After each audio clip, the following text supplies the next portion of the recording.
Dr. Carter said to me, and Dr. Carter had a tear in his eye. I could tell he felt for me. And he said, son, I'm sorry to say you're not going to box again. And I looked at him. I said, no, Dr. Carter, you're wrong. I am going to box again. I said, you don't understand what kind of man I am. So imagine this. Somebody comes to you and says, do you have a dream? Well, you cannot pursue that dream anymore. Do you have a life? The life as you know it is finished. How would you feel at that point of time? Picture this. You are in a hospital bed and the doctor comes to you and says, well, you were the champion of the world once upon a time. You can't continue to be that anymore. You'll have to give it up.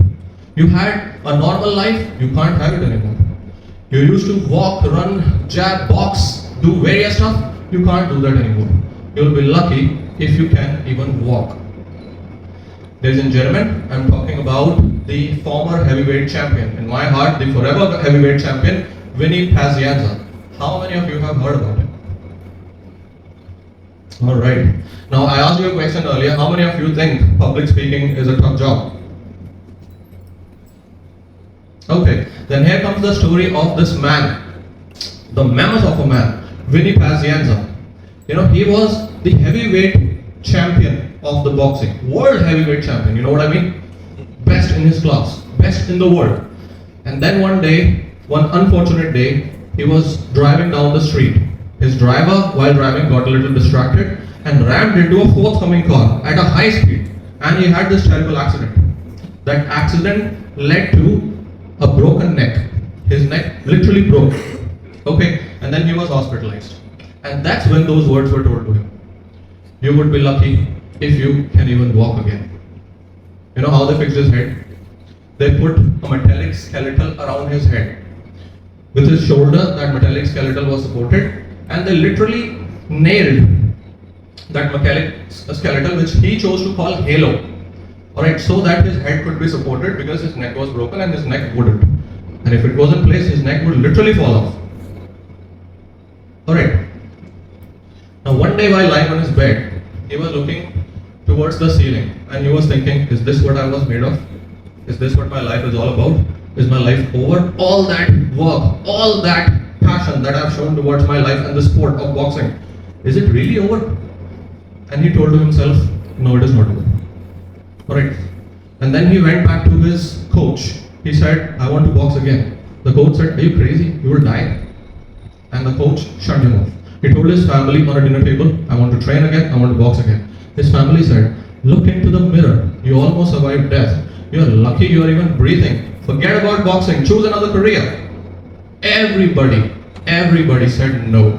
A big no. Everybody said it's not possible. It can't be done. So what he did, despite all the rejections, despite all the people who said no, it can't be done, despite zero support, he secretly built a gym in his basement.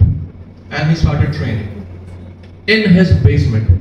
He initially started with a lot of struggle, with less weight. Later on, the weight started increasing, his strength started increasing. And then came a day when the halo was removed. As I told you, halo, that skeleton.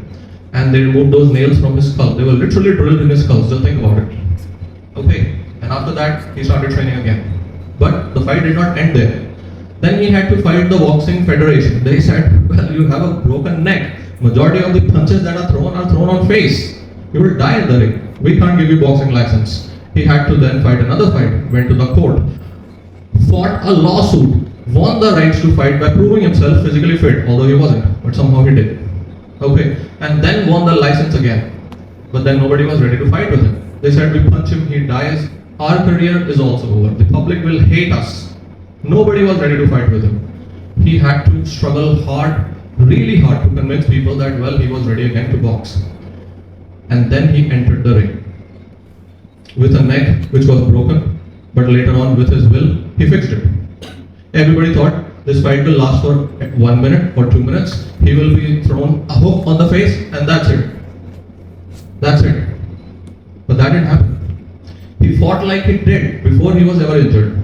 Although he had struggles. But the energy that he showed, the conviction that he showed, the passion that he showed, he took punches. punches, he threw punches, but he did not give up.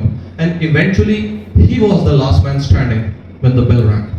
Eventually, despite a neck that would literally fall off his head, he was the one who was able to win that fight. And he was the one who everybody said could not do it, was able to become the heavyweight champion of the world again. Think about it. Just think about it. Just let this sink in. A man who was told that he would die became heavyweight champion of the world again. Now tell me one thing. If he can do it, can't we? I'm not saying get into the ring and go box. Right? All I'm saying is come to the stage, deliver your best speech ever. So if he can do it, raise your hands. Can we? Yes, sir. Yes, sir. Well, tell me again with some more excitement. Can we? Yes, sir. Yeah, this sounds like excitement. This sounds like excitement. So shall we begin? Yes, sir. Yes, sir. Shall I announce the first fighter of the day? Sure, Yes, sir. sir. Are you feeling a little bit encouraged? Yes, sir. Yes, sir. Alright, thank you. Thank you, sir.